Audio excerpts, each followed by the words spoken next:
prépare nazo pambola bomoko ya mboka mingi na moni penza etalisi pena eza bomoko ya mboka ezwi mboka efandisi mboka ekonzi mboka epesi mboka oyo lolenge ya kozala na mboka ya na biso bomoko ya mboka oyo na senga na bandeko balanda bomoko ya mboka nkola pambola bango.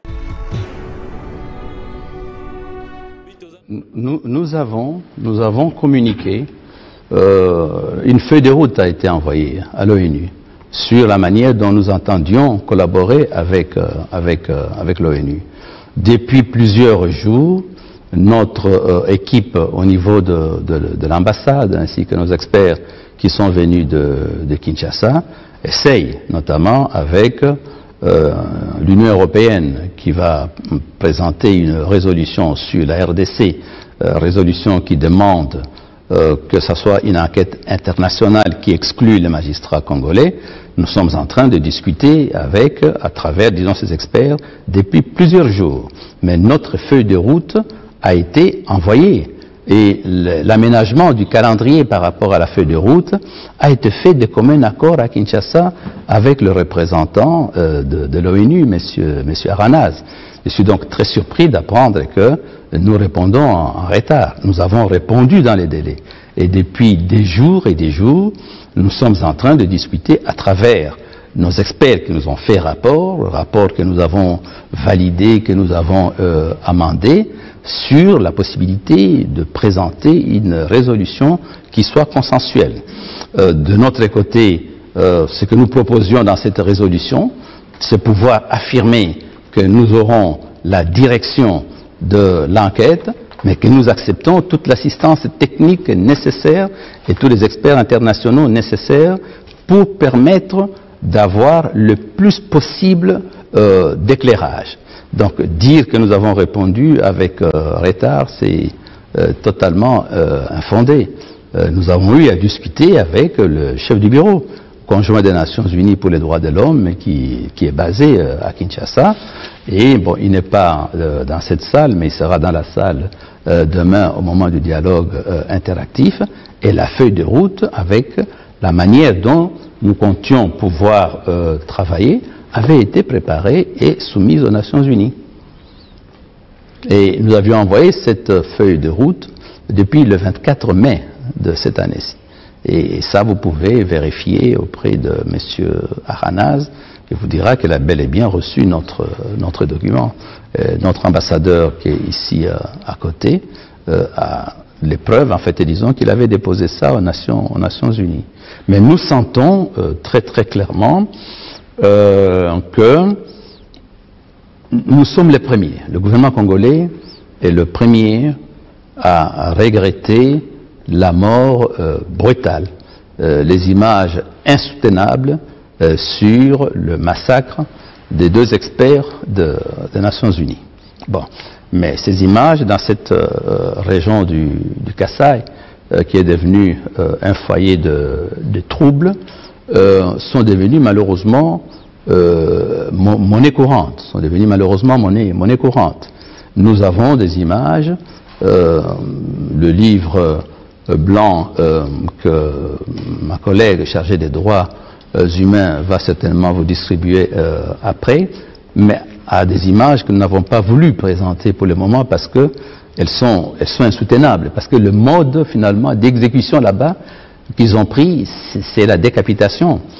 En tant que membre du gouvernement, j'ai pu visionner les images sur l'assassinat des deux experts des Nations Unies. C'est totalement insoutenable. Donc nous sommes déterminés à faire la lumière. Mais nous sentons très très clairement que malgré le fait qu'il y a plusieurs centaines de Congolais qui ont subi le même sort, qui ont été décapités. On voit ces images avec l'épouse de l'administrateur des territoires de Luebo décapité et puis son assassin qui exhibe la tête de la victime ainsi que les bras. Mais nous sentons que l'émotion est devenue beaucoup plus forte avec les deux experts des Nations Unies pour lesquels nous regrettons. Nous regrettons ce qui leur est arrivé. Nous n'aurions pas voulu qu'ils puissent connaître ce sort-là. Et je me mets à la place des parents du jeune Américain et tout, qui n'avait que lui comme fils unique, je comprends la profondeur, disons, de la douleur. Mais nous aussi, nous sommes en train de gérer un dossier qui comprend des centaines des Congolais qui ont été massacrés dans des conditions horribles. Et ces images sont totalement insoutenables. Nous pensons que si nous devons les présenter à un moment donné, ça ne serait certainement pas devant un public. Il faudrait certainement peut-être les donner dans un dossier pour les Nations Unies. Mais il est clair, et nous comprenons que aujourd'hui l'exigence d'une enquête internationale est devenue beaucoup plus forte depuis qu'il y a eu les 2 experts qui sont décédés. Bon, nous comprenons parfaitement, mais il faut savoir que plusieurs chefs coutumiers du Kasaï ont été décapités dans des conditions horribles. Et c'est pour cette raison que nous-mêmes, nous avions mis au point un système d'enquête et d'écoute. Tout le monde, ça a fait le tour du monde lorsque le New York Times a publié un enregistrement qui était dans l'ordinateur de Zaïda Catalan et tout ça. Mais cet enregistrement est le nôtre. C'est un enregistrement qui a été fait par nos services. Parce que nous voulions savoir jusqu'où il y avait des personnalités qui étaient concernées par ce qui se passait au Kasaï. Nous voulions savoir qui a joué un rôle positif, qui a joué un rôle négatif. D'où la mise sur écoute qui avait été décidée au plus haut niveau sur un certain nombre de personnalités pour savoir, ces enregistrements ont réussi à nous démontrer qu'il y avait aussi bien des personnalités au Kasaï, au niveau national, qui faisaient tout pour apaiser les choses, pour que les choses ne puissent pas déraper, tout comme d'autres, en fait, disons, qui, pour des raisons peut-être de recherche de leadership local, ont envenimé la situation. Donc ça veut dire qu'on ne peut pas nous accuser de ne pas avoir cherché à faire la lumière sur ce qui se passe au Kasaï. Oui, madame.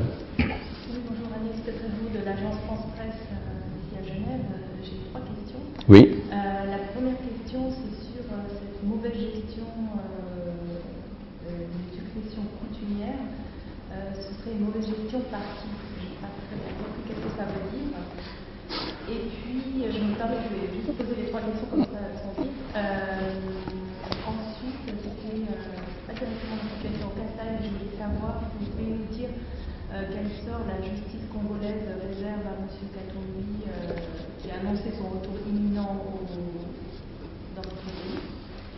Et puis, la deuxième question concerne la plainte déposée à votre rencontre en Belgique. Je voulais savoir, est-ce que vous attendez à une convocation de la justice belge? Voilà, est-ce que vous avez fait quelque chose? Est-ce que vous allez vous mettre à disposition? Voilà. Comment est-ce que vous apprenez ça? Parfait. Je vais répondre aux 3 questions. Je vais répondre aux 3 questions. La gestion coutumière, qu'est-ce qui est arrivé? Le grand chef Kamwina Nsapu est décédé. L'héritier qui avait été désigné selon les traditions chefales n'a pas été investi dans les délais conformément à nos lois sur la gestion des collectivités locales. Et sur cette base-là, ces hommes et lui-même ont pris les armes avec les conséquences que nous connaissons aujourd'hui. Donc nous voulons savoir qui, au niveau de la province concernée, n'a pas fait son travail. Savoir pour quelles raisons il n'a pas été investi alors qu'il avait été désigné par la tradition. Donc cette enquête administrative va nous permettre d'établir, oui ou non, qui a failli à sa mission. Et nous prendrons effectivement les sanctions nécessaires à ces sujets. Alors, s'agissant de M. Moïse Katumbi, nous avons reçu de la part du Haut-Commissaire des Nations Unies une note verbale sur son cas, avec des mesures provisoires que le Haut-Commissaire estime pouvoir lui donner. Je voudrais clarifier la situation pour dire que M. Moïse Katumbi n'a pas un problème avec le président de la République. Il n'a pas un problème avec le gouvernement de la République. il peut rentrer au Congo quand il veut. Il peut rentrer ce soir, il peut rentrer demain. Quel est le problème de M. Moïse Katumbi? C'est que, faisant l'objet des poursuites judiciaires, entendu par le ministère public, il a dit qu'il était malade et qu'il devait aller se faire soigner à l'extérieur. Le ministère public, comme il se doit, l'a autorisé à se rendre dans le pays qu'il avait désigné, à savoir l'Afrique du Sud, où il devait avoir les soins nécessaires. Mais le ministère public lui a imposé également un certain nombre de devoirs, parce qu'à partir du moment où il faisait l'objet de poursuites judiciaires, il ne pouvait pas s'exprimer sur le dossier qui était en instruction. Et ça, c'était l'exigence au niveau du ministère public. Mais au lieu d'aller en Afrique du Sud et de revenir à Kinshasa pour poursuivre l'audition auprès du ministère public, bon, il a fait quelques heures en Afrique du Sud et puis s'est retrouvé en Europe, en Amérique et tout ça. Il s'est répandu dans toute une série, disons, de thèses. Bon, le deuxième volet en ce qui concerne M. Katumbi, c'est qu'un tribunal de Lubumbashi, à la suite d'une plainte d'une partie civile privée, un grec, l'a condamné à 3 ans de prison. Et parmi les moyens d'irrécevabilité que nous allons présenter, parce que pour pouvoir saisir le Conseil des droits de l'homme, pour qu'il puisse agir, le principe qui se retrouve ici est qu'il faut avoir épuisé les moyens nationaux. Contre la peine dont il a été l'objet au niveau du tribunal de Lubumbashi, M. Katumbi est allé en opposition et puis il est allé en appel. Il a même saisi la Cour suprême de justice dans une procédure de renvoi. Or, pour que aussi bien le juge d'appel ou la Cour suprême puisse statuer, il faut qu'il puisse se présenter. Donc, il n'a pas un problème avec le président Kabila, parce que j'ai entendu ça, j'ai vu la note, j'ai vu ce qu'un de vos collègues avait écrit dans un journal assez connu. Son problème n'est pas avec le pouvoir congolais. Et on a dit qu'on voulait l'empêcher de se présenter à l'élection présidentielle. Non. Ce qui pourrait empêcher M. Katumbi de se présenter à l'élection présidentielle, ce n'est pas le gouvernement, ce ne sont même pas ses ennuis judiciaires, parce que le juge d'appel pourrait statuer autrement que le premier juge. Si le juge d'appel décide qu'il est un homme libre, il devient un homme libre. Ce qui pourrait empêcher M. Katumbi de se présenter à l'élection présidentielle, c'est la Constitution. Aujourd'hui, la Constitution congolaise, en son article 70, alinéa 1, dit le président de la République est élu pour un mandat de 5 ans renouvelable une seule fois. Bon. Et partout dans vos pays, vous avez dit le président Kabila ne peut pas se présenter parce que tel est l'esprit de la Constitution. Mais la même Constitution, en son article 10, dit la nationalité congolaise est une et exclusive. Il n'y a pas de double nationalité dans notre pays. Cela veut dire que si le procureur général près de la Cour constitutionnelle a la preuve que M. Moïse Katumbi a une nationalité étrangère, il ne peut pas se présenter, quels que soient les appuis qui pourraient bénéficier par l'un ou l'autre pays occidental, par l'un ou l'autre pays de par le monde. Parce que c'est la Constitution. Et la même Constitution, en son article 151, interdit au gouvernement d'interférer dans les décisions de justice. Il interdit, la même Constitution interdit au Parlement de voter une loi qui aurait pour effet d'arrêter les poursuites engagées par la justice. Donc, il n'y a pas un problème, ce n'est pas le président Kabila, ce n'est pas le gouvernement qui l'empêche, mais quand il va rentrer, il devra se présenter devant la justice. Oh, son avocat, que j'apprécie énormément, parce que je me suis documenté sur lui, étant moi-même avocat, il a un des meilleurs avocats du barreau français qui peut l'accompagner. Donc, quand il rentre au Congo, il se retrouve dans la situation qui était la sienne au moment où il est parti. C'est à lui, il va se représenter de nouveau devant l'officier du ministère public pour continuer l'enquête là où il l'avait laissé. il appartiendra à l'officier du ministère public, pour ce volet-là qui concerne le ministère public, d'établir que, bon, il n'y a pas matière à poursuivre et classer le dossier pour inopportunité. Et il appartiendra au juge d'appel qu'il a saisi de dire il n'y a pas de raison de l'arrêter. Il faut savoir que notre code pénal et notre code de procédure pénale n'ont pas été promulgués maintenant pour les besoins de la cause. Pour le cas de M. Moïse Katumbi, c'est deux codes que nous avons hérités de la colonisation. Et ces dispositions pour savoir comment une personne qui a été déclarée condamnée avec arrestation immédiate, tout ça est prévu dans le code. Donc on n'a pas pris de dispositions particulières pour lui. Le juge d'appel pourra décider que non, il n'y a pas de raison de poursuivre, ça s'arrête.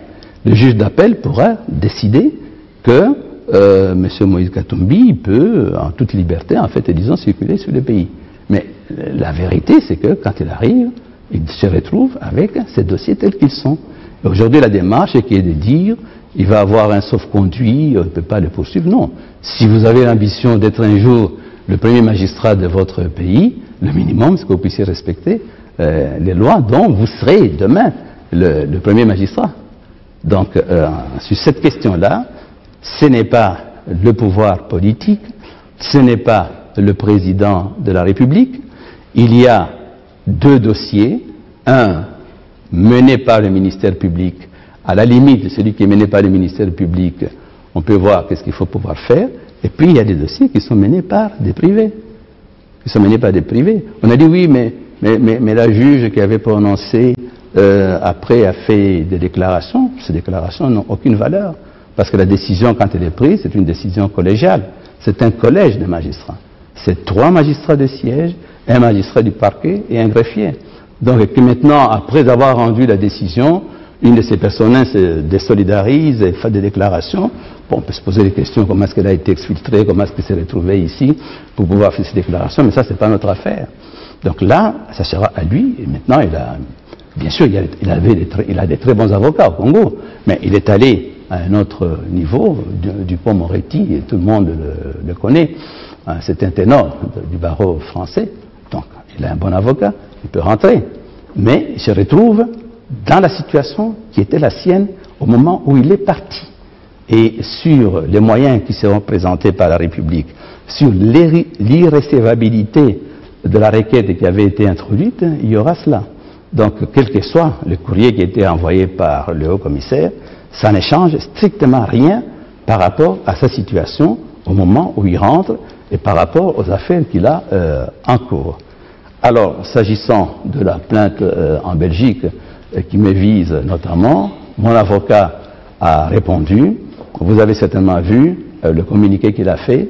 Nous avons convenu qu'il n'est pas nécessaire que je fasse d'autres déclarations sur cette affaire, mais je me tiens bien sûr à la disposition. Je n'invoque même pas un statut diplomatique quelconque, ça veut dire que je suis tout à fait serein pour pouvoir répondre. Mais avec mon avocat, on a convenu qu'on reste au communiqué tel qu'il avait fait, et je préfère rester, parce que mon avocat est quand même un des meilleurs du barreau de Bruxelles comme pénaliste. Monsieur le ministre, bonjour. Oui, bonjour. Je m'appelle James Keaton, je suis journaliste à l'agence Associated Press. Je voulais savoir si vous pouvez commenter sur la déclaration d'ancien président africain qui a été émis la semaine dernière par la fondation Kofi Annan, qui a notamment parlé du fait qu'il s'inquiète énormément sur la situation de transition politique en République démocratique du Congo. Et ils font appel aux leaders politiques de mettre en avant l'intérêt national et qui disent que, au fait, l'avenir du pays est en danger grave actuellement. Je voulais vous demander, notamment face à une violation de leur point de vue, du point de vue de plein d'autres, qu'il y avait une violation de la Constitution par rapport au retard des élections, comment vous pouvez servir en tant que le ministre de la Justice dans un pays où il y a une violation claire de la Constitution? Ok, je vais répondre sur les deux aspects. J'ai vu l'appel de ce chef d'État qui demande qu'on puisse organiser les élections. Je vais peut-être clarifier une interview qui a fait de l'émoi dans la presse internationale quand le président de la République a dit « je n'ai rien promis ». S'agissant de la date du 31 décembre, effectivement, le président de la République a toujours dit l'organisation des élections, c'est la question de la CENI. Et si la CENI dit qu'elle est prête à organiser les élections demain, ou en septembre, ou en octobre, ou en décembre, le président de la République a toujours dit c'est une matière qui relève de la CENI. Donc il y a eu un malentendu, parce que j'ai vu des extrapolations qui ont été faites en disant voilà, il a dit qu'il n'a rien promis, donc il n'y aura pas d'élection. Non, le président de la République a toujours dit les élections, c'est l'affaire de la CENI, la Commission électorale nationale indépendante. Le président d'ailleurs de la CENI est ici, et il a fait ce matin dans ce palais un exposé sur l'état d'avancement. Aujourd'hui, le processus d'enrôlement est bien avancé. Le jour où la CENI va établir son calendrier, ce calendrier sera respecté. Et si elle dit que demain elle est prête à organiser les élections, il n'y aura pas objection de la part des autorités congolaises et du président de la République. Le président de la République aujourd'hui, je peux l'affirmer, veut les élections, et il le veut dans les meilleurs délais. Mais quand il a dit à Der Spiegel, je n'ai rien promis, parce qu'effectivement, il n'a jamais dit, lui, que les élections auront lieu en septembre, ou en octobre, ou en décembre. Il a toujours dit, ça sera selon le calendrier de la CENI. Bon, maintenant, s'agissant du respect de la Constitution, là, vous voulez parler en fait de la fin du mandat du président. J'ai fait partie de l'équipe que le président avait mise en place pour que, par rapport aux perspectives de la fin de ce mandat et les contraintes devant lesquelles nous nous trouvions, contraintes financières, contraintes organisationnelles, comment faire pour organiser des élections crédibles. J'ai fait partie de l'équipe que le président a envoyé rencontrer le représentant de M. Tshisekedi. J'ai été à Venise pour rencontrer les représentants de M. Tshisekedi. J'ai été à Ibiza pour rencontrer les représentants de M. Tshisekedi. J'ai été à La Haye, j'ai été à Bruxelles. Nous avons eu des séances énormes qui ont duré parfois, disons, de nombreuses heures, parfois jusqu'au petit matin, pour pouvoir dire, bon voilà, nous avons des difficultés, il est clair que les élections ne pourront pas être organisées à telle date, comment on organise les choses pour pouvoir le faire le plus rapidement possible. Donc pouvoir dire que il n'y avait pas volonté, il y avait volonté manifeste de violer la Constitution, je m'inscris en faux par rapport à cette affirmation-là. Parce que j'ai vécu cette démarche pour qu'on trouve une formule qui, devant l'impossibilité d'organiser les élections pour une date limite qui était le 19 décembre, on pourrait trouver une formule consensuelle. C'est ça qui a été fait. Et lorsqu'on a organisé, finalement, c'est les délégués de l'UDPS avec lesquels nous étions, qui étaient d'accord et puis qui n'étaient plus d'accord, et nous pensions pouvoir régler cette question-là avant l'échéance sur la Constitution. Bon, cela étant, cela n'a pas été fait, parce qu'il y avait eu toute cette problématique de la classe politique congolaise. Maintenant, la démarche est de dire, il faut aller cap vers les élections. D'où les deux dialogues qu'on a eus. Le dialogue de la Cité de l'Union africaine, où j'étais co-modérateur, le dialogue du centre interdiocésain, où j'étais dans la phase de négociation politique, le chef de la délégation de la majorité présidentielle, l'objectif étant d'aller vers les élections. Donc il y a toute une série de contraintes qui ont fait que les élections ne se sont pas faites à la date, mais il y a la volonté manifeste qu'il faut pouvoir les organiser. Et je m'étais inscrit dans cette démarche-là, je suis témoin de cette démarche-là, puisque j'ai fait le tour de toutes ces villes là-bas. Ce n'est pas pour le tourisme, hein, c'est pas pour le tourisme, c'était pour que nous puissions voir comment on règle ces préalables pour organiser les élections. Je comprends ce que vous dites, Oui. mais on est en train de parler de la constitution du pays, Oui. qui n'est pas en effet Mais, dans notre pays. Enfin, et vous, en tant que ministre de la Justice, quand la constitution, enfin, il peut y avoir plein de raisons pourquoi on n'arrive pas à organiser des élections. Mais la Constitution est écrite noir sur blanc, comment il faut procéder dans un pays, et vous êtes ministre. Oui, mais le dialogue tel qu'il avait été prévu, c'était pour montrer les difficultés pratiques devant lesquelles on s'était trouvé et qui ne permettaient pas d'organiser ces élections dans les délais. Et maintenant, comment le faire pour que dans les délais les plus courts possibles, on puisse les organiser. Et vu comme ça, je considère que cette démarche qui a fait qu'il y a eu ces va-et-vient, ces différents allers-retours, Bruxelles-Kinshasa, Bruxelles-Venise, Bruxelles-Ibiza, c'était inscrit dans une logique de respecter la Constitution au mieux, malgré les cas de force majeure qui ont fait qu'on n'a pas pu organiser les élections dans les délais.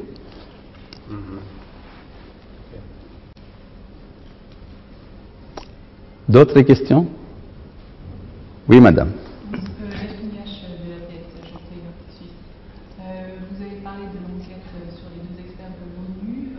Quand est-ce que vous pensez qu'elle sera clôturée? Et puis, qu'en est-il des autres enquêtes dont vous avez parlé sur les décapitations des autres chefs coutumiers? Oui. Aujourd'hui, s'agissant de l'enquête sur les 2 experts des Nations Unies, nous avons dans la vidéo de leur exécution identifié une douzaine de personnes, et parmi lesquelles les 4 qui étaient les plus actives et qui ont posé des actes et qu'on voit parfaitement. Sur ces 12 personnes, les 4 les plus actifs sont aux arrêts, les autres sont en fuite. Et comme je l'ai dit, nous avons ouvert le procès depuis le 5 de ce mois sur place à Kananga, et il se poursuit. On va requérir des faux pour ceux qui sont en fuite. Aujourd'hui, le parquet militaire qui mène le dossier a déjà suffisamment d'éléments que pour cette enquête puisse se faire. Donc, dans les prochaines semaines, dans les prochains mois, le procès qui a démarré va pouvoir connaître un aboutissement. S'agissant des autres cas de décapitation et consorts, aussi un procès a démarré en Mbuji-Mayi, et cette fois-ci contre nos propres forces. C'est la vidéo qui avait circulé sur les réseaux sociaux, où on voit nos militaires en train d'abattre quelques personnes. Cette enquête-là a démarré, et le procès est aujourd'hui en cours. Et nous disons, il y a eu de nombreuses victimes, de centaines de victimes. On a trouvé plusieurs fosses communes. Il y aura autant de procès que nous aurons les éléments. Donc notre volonté de mener ces enquêtes là-bas va aller jusqu'au bout, et notamment savoir qui ont agi dans la décapitation des 39 policiers de la police nationale congolaise. Donc le Kasaï va connaître pendant les mois, si pas les années qui viennent, toute une série de procès liés aussi bien à l'assassinat des 2 experts des Nations Unies qu'à l'assassinat de plusieurs centaines de Congolais par les miliciens et autres. Mais donc vous n'avez pas de date précise? S'agissant des 2 experts, le procès a démarré. Le parquet militaire a bouclé l'enquête et 4 personnes sont aux arrêts. Et le procès a démarré devant le tribunal militaire depuis le 5 juin. Donc il se poursuit devant le tribunal militaire. Le procès contre les militaires qui avaient exécuté les civils à Mwanza-Lumba a également démarré au niveau de Mbuji-Mayi, et il se poursuit. Donc à la suite des différents éléments que nous avons, et c'est là que nous disons, les experts internationaux qui pourraient venir vont nous aider certainement à pouvoir compléter nos dossiers parce que la volonté de faire ces enquêtes, de les pousser au bout et d'amener devant la justice les différents auteurs, cette volonté-là est tout à fait claire, à commencer par le chef du président de la République et de tous les décideurs de notre pays. Monsieur le ministre, je peux poser une dernière petite question? Oui, oui, absolument. Je suis là. Si je peux tourner ma question d'une autre manière, comment vous pouvez dire à un Congolais moyen de respecter les lois du pays si le gouvernement lui-même ne respecte pas la Constitution? Même si vous dites que vous voulez respecter la Constitution au mieux, si un Congolais moyen dit « je voulais respecter au mieux la loi », mais je ne l'ai pas fait. Comment vous voulez qu'un Congolais respecte la loi quand le gouvernement ne respecte pas la Constitution? Mais où est-ce que le gouvernement n'a pas respecté la Constitution? Parce qu'il y avait la date prévue. Mais ça, je vous ai signalé, vous avez un point de fixation par rapport, disons, à cette question de la date. Je vous ai expliqué, je ne suis pas revenu sur les conditions qui ont fait qu'on n'a pas organisé les élections dans les délais, le fait que le gros des ressources ait été mis en place pour combattre la rébellion du M23 et consorts. Donc je ne suis pas revenu sur tout cela. Je vous ai dit, la volonté au niveau du gouvernement est d'organiser les élections. Et le président de la CENI est ici à Genève. Il est arrivé hier. Il est ici à Genève. Il a fait un exposé ce matin pour démontrer où est-ce que nous allons. Parce que dans tout ce discours-là, la chose qui est positive, c'est qu'aujourd'hui, l'enrôlement des électeurs suit son cours avec un plein succès. On a dépassé les 27 millions d'enrôlés, alors qu'il y a 14 provinces sur 26 qui n'ont pas fini l'enrôlement. Et nous allons vers un horizon de 42 à 43 millions d'électeurs. Une fois que ces enrôlements sont terminés, le président de la CENI va publier son calendrier. Donc nous allons vers cela. Mais les cas des forces majeures, c'est également inscrit dans le droit positif. Et ça, c'est clair. Donc je vous ai expliqué les raisons pour lesquelles on n'a pas organisé ça dans les délais. Je vous ai expliqué les efforts du président de la République pour que les choses puissent se dérouler dans les meilleurs délais, les difficultés devant lesquelles on s'est retrouvé. Parce que si nous sommes allés finalement d'abord au dialogue à la Cité de l'Union africaine et ensuite au dialogue à la CENCO, c'est dans la recherche de coller au plus au calendrier tel qu'il est prévu par la Constitution. Donc je peux vous garantir que les élections, selon le calendrier qui sera fait par la CENI, vont être organisées. Et prochainement, donc, mais c'est à la CENI à pouvoir communiquer le calendrier. Et on fera tout pour que pour les prochaines échéances, on respecte strictement cela. Oui, madame. Juste une dernière question, Catherine Sanson pour le magazine Fiscal Bill. Je voulais revenir au projet de résolution qui a été déposé. Comment comptez-vous réagir au cas où cette résolution serait votée? Ça serait dommage, pour la simple raison que s'il y a une résolution qui est votée et qui ne tient pas compte de nous, son application sera difficile. Comment voulez-vous que les experts puissent aller dans un pays étranger sans qu'ils puissent passer par les autorités nationales? Ils vont arriver comment? Comment vont-ils avoir le visa? Comment vont-ils avoir accès aux provinces? Donc la meilleure formule serait que on aille vers une solution acceptable par tous. Je vais recevoir tout à l'heure un groupe d'ambassadeurs pour le faire comme je viens de le faire avec vous, expliciter notre point de vue. Il n'y a pas mauvaise volonté de notre part. Mais je vais expliquer les raisons pour lesquelles nous considérons qu'on ne peut pas faire fi de nos 800 magistrats militaires, on ne peut pas faire fi de nos 3500 magistrats civils et se présenter au Congo comme si c'était un État néant, comme si les institutions n'existaient pas. Nous avons quand même pu prouver que nous avions les magistrats, bien sûr, ils ne sont peut-être pas tous au point, mais nous avons quand même pu prouver à la suite d'un concours international qu'un de nos magistrats militaires a été choisi par les Nations Unies pour devenir procureur spécial pour la Cour pénale spéciale en République centrafricaine. Donc ça veut dire que notre justice fonctionne. Il peut y avoir des ratés, mais on ne peut pas dire qu'elle ne fonctionne pas. La preuve, c'est la désignation de ce magistrat congolais, qui est le procureur spécial pour la Cour pénale spéciale pour la République centrafricaine, où il est nommé pour un mandat de 5 ans par les Nations Unies. Pardon, si je peux poursuivre. Oui, oui. Ce que vous êtes en train de dire, vous avez posé la question, comment est-ce qu'ils vont avoir des visas, etc. C'est-à-dire que le gouvernement congolais ne va pas donner des visas il est évident que ça va créer un problème.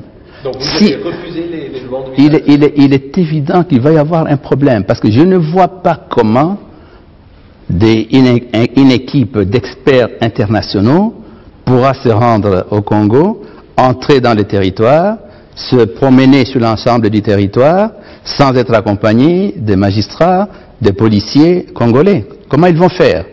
Bon, si on considère qu'on peut le faire sans nous, bon, ça veut dire qu'ils ont des créneaux par lesquels ils vont passer. Alors qu'est-ce qui va être finalement? Ça va être des enquêtes du genre, parce qu'on a déjà eu ça dans le passé, pour d'autres pays, où finalement, bon, on a mis en place des commissions indépendantes qui se sont contentées d'aller dans les pays frontaliers et puis d'écouter des réfugiés.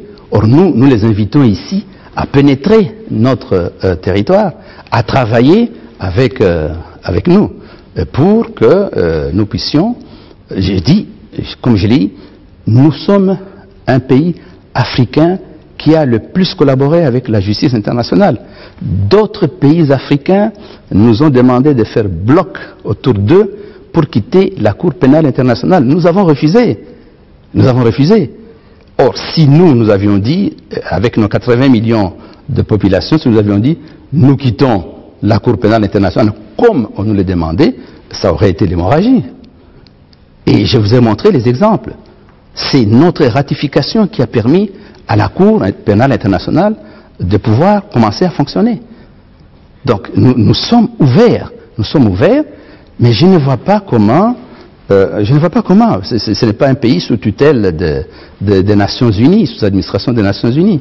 Vous allez faire comment à ce moment-là? Je comprends, je veux juste être sûr que j'ai compris votre réponse. Vous avez compris ma réponse. Le gouvernement va refuser des demandes de visa, des gens qui seraient... Si on considère qu'on peut se passer de nous pour faire l'enquête, alors faites-le. Faites-le. Mais vous allez toujours permettre à ces gens de rentrer dans le pays. Mais ils vont rentrer comment dans ce pays? Ils vont considérer que c'est un pays qui est sous administration des Nations Unies et qu'ils peuvent y aller et se promener et faire ce qu'ils veulent. Et ce que nous demandons, c'est un minimum raisonnable. Nous disons, avant, nous étions bloqués sur un aspect, c'est nous qui menons l'enquête, et rien que nous. Et nous avons dit, nous avons 3500 magistrats civils, nous avons 800 magistrats militaires, nous sommes capables de mener les enquêtes. Bon. Et puis nous avons évolué, nous avons dit, mais tout compte fait, bon, tant mieux, ils vont peut-être nous faciliter la tâche, qu'ils viennent, mais qu'ils travaillent avec nous. Mais s'ils disent qu'ils vont venir, et ils vont travailler sans nous, ils font comment? Pour aller quand même dans une province, le minimum c'est d'arriver et de voir l'autorité provinciale. Hein? Ils vont faire comment? C'est un pays qui est 5 fois la France. Vous arrivez comment? Dans un pays qui est 5 fois la France et vous entrez quelque part, vous ne voyez pas l'autorité provinciale, l'autorité administrative, vous ne voyez pas l'autorité de police et vous dites, voilà, bon, ben, je viens de Genève, je viens faire les enquêtes. C'est infaisable. Donc ça veut dire qu'à ce moment-là, ils vont faire comme ils le font, ils vont passer par l'Angola ou n'importe quel pays, mais ils vont rester dans les frontières. Mais est-ce qu'en restant dans les frontières, ils ont la réalité? On parle de choses différentes. Vous parlez du fait de pouvoir se balader à l'intérieur de la République démocratique du Congo. Moi, je parle juste de l'entrée directe. Je parle du fait d'entrer dans la République démocratique du Congo. Vous le faites comment? Vous le faites comment si vous refusez de reconnaître que ce pays a des institutions, a des administrations qui fonctionnent. Parce que l'idée de dire que on va le faire sans eux, ça veut dire qu'il n'y a pas de gouvernement dans ce pays, qu'il n'y a pas de gouvernement dans ce pays.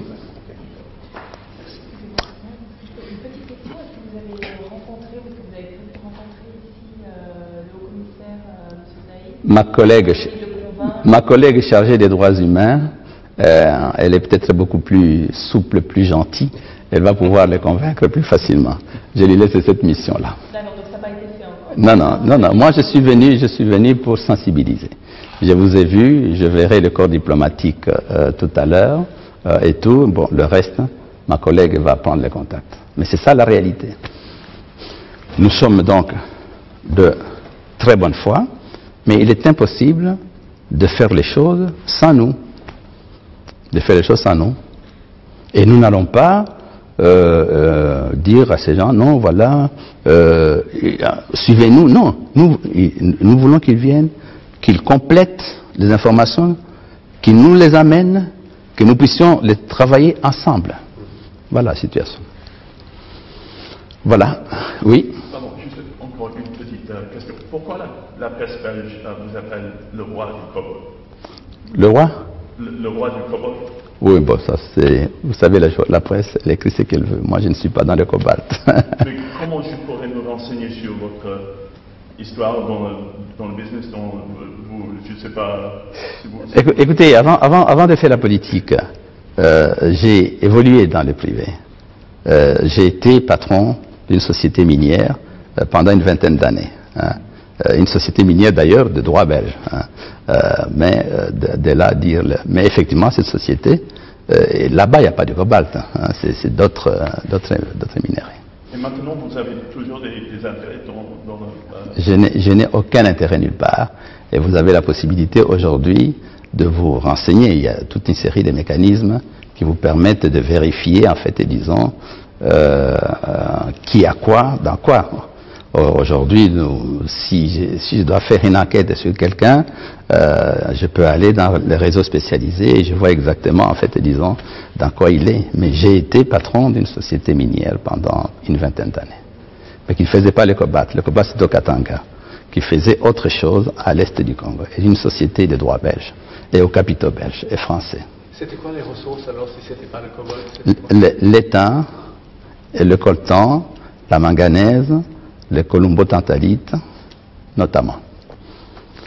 Voilà, mesdames et messieurs, bonne soirée. Je vous remercie pour avoir pris le temps de m'écouter. J'espère que j'ai pu vous éclairer. Merci.